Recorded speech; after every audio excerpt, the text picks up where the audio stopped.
Hey guys, I'm the Drink Pro. Today we're drinking very old St. Nick's 17-year lost barrel.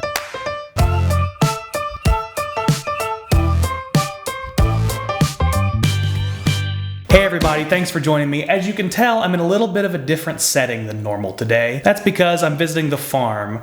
I can't tell you much about it. All I can tell you is that they've got wonderful whiskey. Thank you so much, Andrew, for providing the drinks in this wonderful environment to drink in. Today I'm drinking very old St. Nick's Lost Barrel. Now these are both 17-year-old whiskeys, and they don't have a lot of detail on the bottles, but what I can tell you is that they're both from very old St. Nick Preservation Distillery.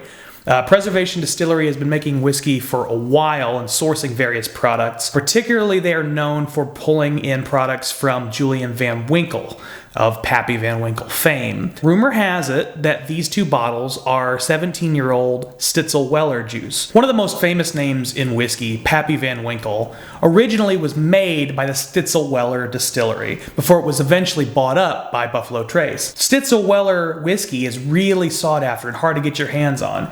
And because of the close relationship we know between the owners of Preservation Distillery and between the Van Winkle family, we believe these bottles come from the Van Winkle lineup.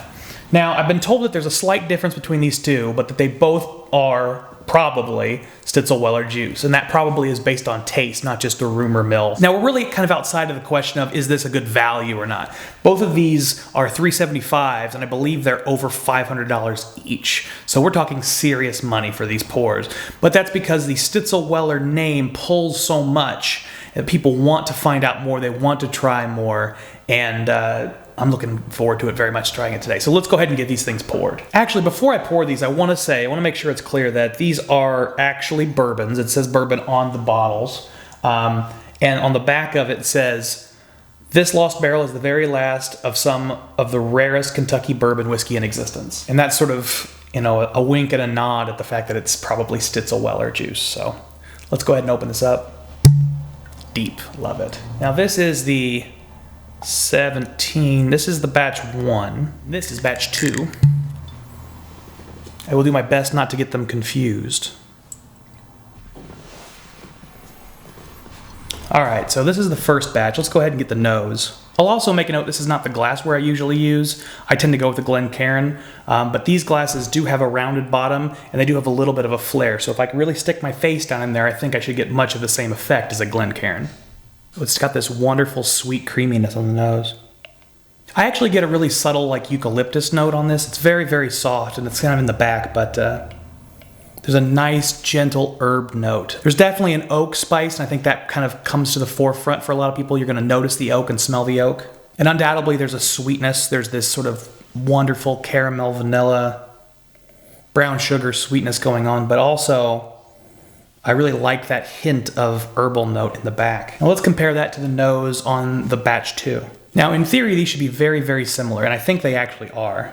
After going back and forth between 1 and 2, I noticed that I get a lot more of a cherry note on 1. There's a sweet fruit. It's like a slightly minty, slightly eucalyptus fruit on 1. But on batch 2, it's a little bit quieter, actually.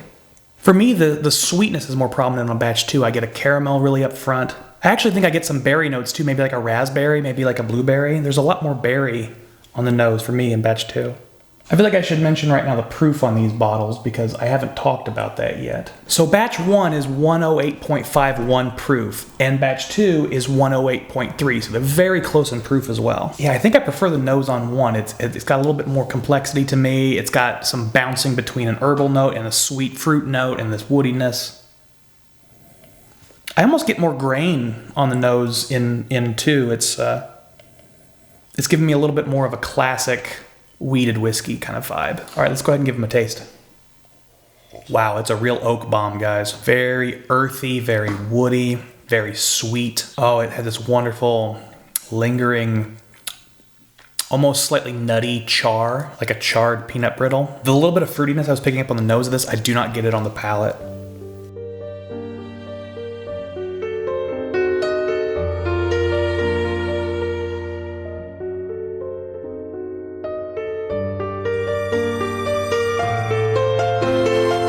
It's a wonderful, soft, Sweet, nutty, caramel, vanilla, lots of oak and char. One of the things that really stands out to me about this first batch is that the oak and the char, they're prominent, but they're not overpowering. It's incredibly well balanced. And that's something I have a really hard time finding. Some people really like those older stag pours, and they say, you know, the really rich oaky strength.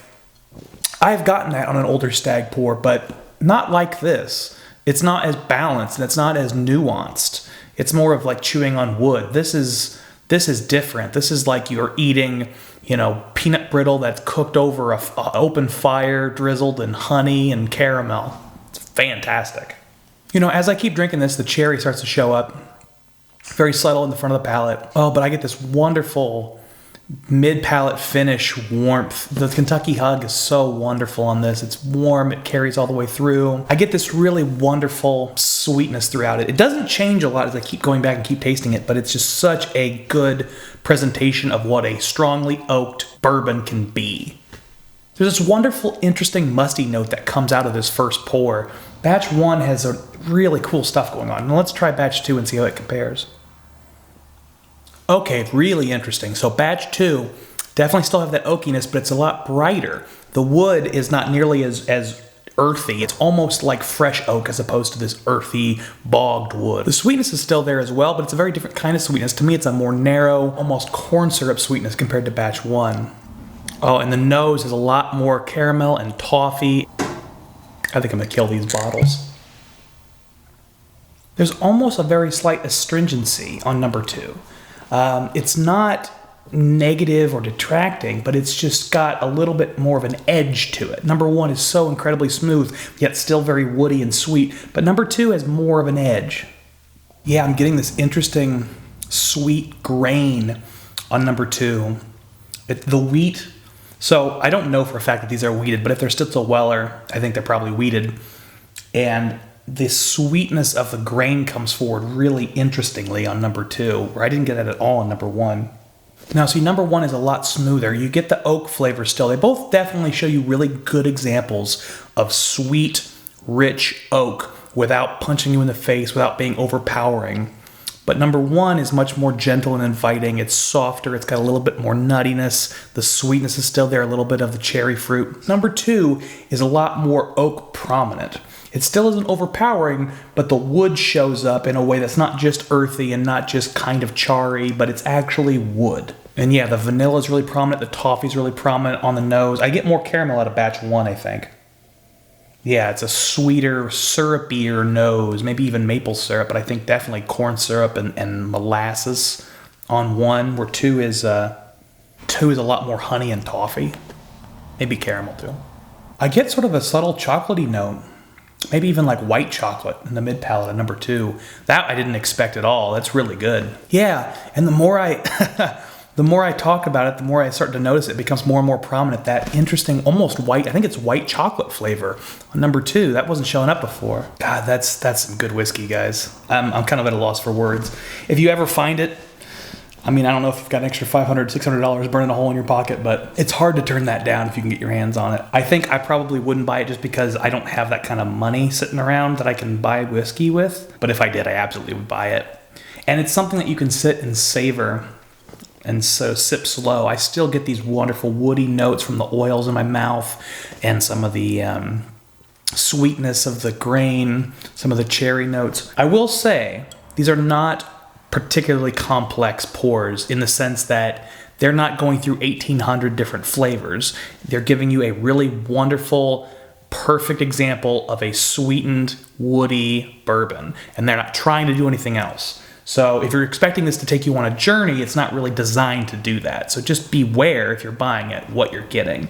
But I will say, if you like a sweeter bourbon and you like it to have a lot of woody characteristic, there is no better whiskey that I've ever seen than the Very Old St. Nick Lost Barrels 17. Either 1 or 2 will do you just fine, but I would find 1 if you can get it. All right, guys, thanks so much for watching. Like, subscribe, comment, anything you can do to share the message.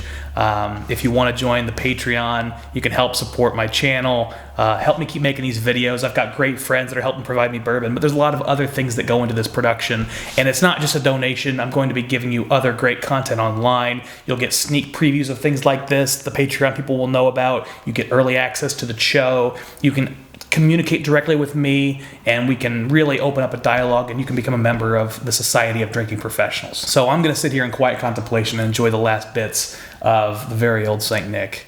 Cheers, guys.